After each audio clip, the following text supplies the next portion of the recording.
Hello everybody and welcome to Quillsoft Presents in WordQ. Today we're going to be looking at using PDF access in WordQ. It's called Open PDF. But before we begin, let's take a look at what the three different types of PDFs are. It's important for people to understand this because it will help you to determine which PDFs you can actually interact with very simply with WordQ or which PDFs might give you some trouble. So let's take a look at the first one. It's called a text-based or a true PDF. Text-based or true PDFs. PDFs are created by directly saving a document made in a word processor as a PDF or by using the print the PDF function. And for purposes of this demonstration, you'll notice that I am in Word. And because I'm in Microsoft Word, all I have to do is, as the statement suggested, save it as a PDF or print it to PDF to be able to get a true text-based. That type will work in WordQ 100% of the time with all of the functionalities that WordQ normally brings. This second one is one that gives students and teachers a little bit of trouble. Let's listen to what this one is. Image-based PDFs. Image-only PDFs are created through scanning, taking photographs, or taking screenshots. These documents are locked in an image format and are not searchable, cannot be copied and pasted, and cannot be marked up. Now, the only difference between this one, the image-based, and normal situations is that we can actually take an image-based PDF. We might not be able to read the text off of it, but we can mark it up. We can add, and you'll see later on, text to it. We can add sticky notes. We can add highlighting, all of which can be printed off and saved. The only thing you will not be able to access is the actual text because it has not been put through an OCR or not been put through the option of making it searchable. So the example here is that somebody would have taken a textbook, put it on a scanner, hit make it a PDF, but didn't do anything else to the document, and there's where we run into the issues of being able to read that text. The third is the one that we're going to help you with today immensely. Let's listen.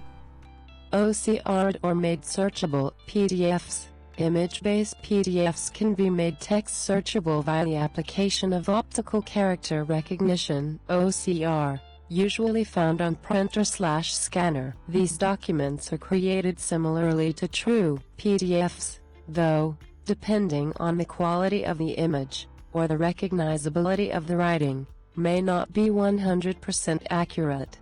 So, the idea here is that we can save districts a lot of money. If you scan on a printer that's located usually in your main office, some schools might even have 2 of these large printers in their buildings. But those printers are usually on a 3 to a 5-year lease through our research. And because of that fact, they come with either one of the 2 or both of these 2 features. One is the make searchable option, and the second is the optical character recognition option. If it doesn't have both, it should have one or the other. Once one of those are used, then we have full functionality within WordQ. Okay? And the Open PDF function. So, for the purposes of this demo, I printed a document that I made directly from a Word document. Once I printed it, I scanned it. And I scanned it, making it searchable, and then saved it as a PDF on the printer. Okay, so for the next parts coming up, you'll see how we'll bring that document into play. All right, in this section, we're actually going to access the option for being able to work on these PDFs. So we're going to open WordQ. And once we have it open, we clicked options, and then we're going to go down to where it says open PDF. You'll notice that the screen will change quickly. I'll get a brand new window, and I'll get a window on top of that that allows me to go and find the PDF that I might be wanting to work on. This is the document that I mentioned earlier. I'm going to click on it, and I'm going to open it. And you'll notice that it'll open in the new window below. Now, we'll make that window a little bit bigger so that you're able to see all the functionality. So again, we're using shades, sliding them vertically and sliding them horizontally to be able to make our workspace something that's functional for us.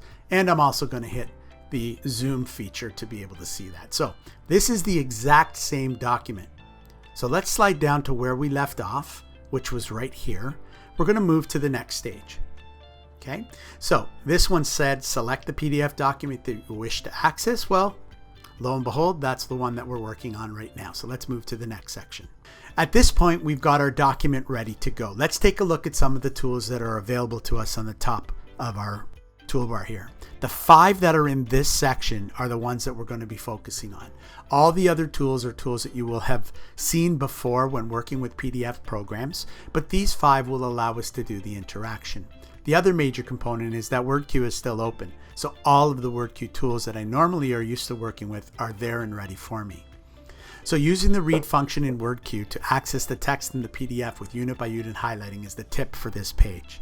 PDF Access provides multiple tools to allow you to access and interact with the text.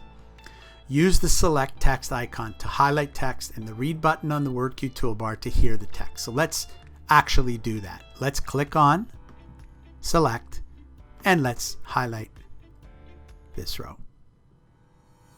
PDF Access provides multiple tools to allow you to access and interact with the text. Remember, this is a PDF document I'm working on, so doing what you just saw being done with the unit by unit highlighting of text is unheard of in a lot of cases. So we're really proud of the fact that you're able to access text anywhere. You are also able to continue, as I mentioned earlier, to customize the speech feedback. Remember, if you don't like the way the voice is being read out to you or the speed in which it is, you can always go back to options to speech feedback because you still have the control of changing the volume, changing the speed, even changing the voice. Now, I'm on a Mac, so you get 2 extra options. One is extra pauses between words, and one is extra pauses after punctuation. So remember, you've got the abilities to change those if you wish. The next area that we really like working with is the sticky note, because this actually favors both the teacher and the student equally. If the teacher wants to be able to go in and give the student a reminder or a hint, sticky notes are a great way to get hints from the teacher or to give yourself a hint or reminder. OpenPDF allows you to create sticky notes with the help of prediction and speech feedback by typing, and in the case of the PC or Windows version, you can actually use speech to text. So our instruction today says click on the sticky note icon and paste it where you want it to go, and then start typing. So I'll click on that one, and I'll move it over here to add my sticky. Okay, do that again. So we click, and we stick, and once it's there, this is where we can add our comment. So be sure to. And let's see our words box open so that we can get assistance, and I'll move Check. the word box over to show you that. Use. Sticky. Notes. 4. And I want the word reminders. Reminder. Reminders. Punctuation. Be sure to use sticky notes for reminders. Now save that. And as I save that, you'll notice what will happen. You can slide down there to the bottom.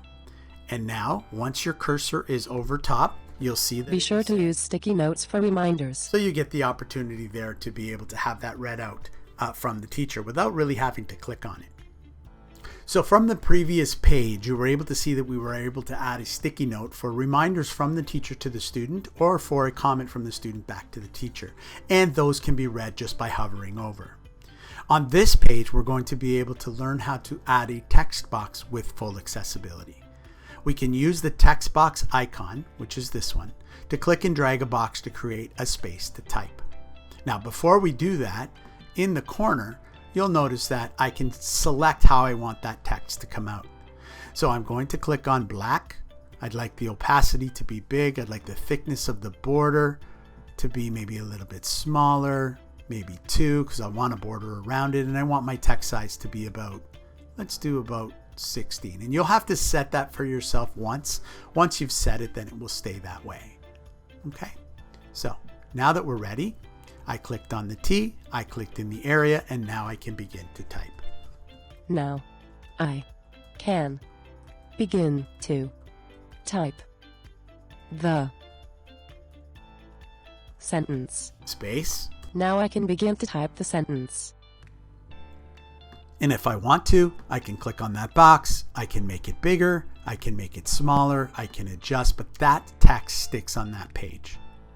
Okay, so we've come to the bottom of our document here, which means very close to the end of this video. So in the overview, we want you to remember to try out some of the other OpenPDF functionalities available to you. The first one that we want you to check out is the highlighting, Be sure to be able to use that highlighting. Change those colors that are available to you for whatever purposes that you require. The next one is saving and reopening. Make sure you remember where you put those PDFs so that they're available for you for easy access. Printing. Remember, you can print, save, and go back to it again to make some edits if you wish. And then the help guide, which is always located under help and under the user guide section at the top.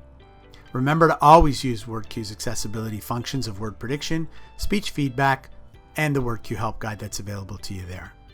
Thanks very much, guys. Have a great day.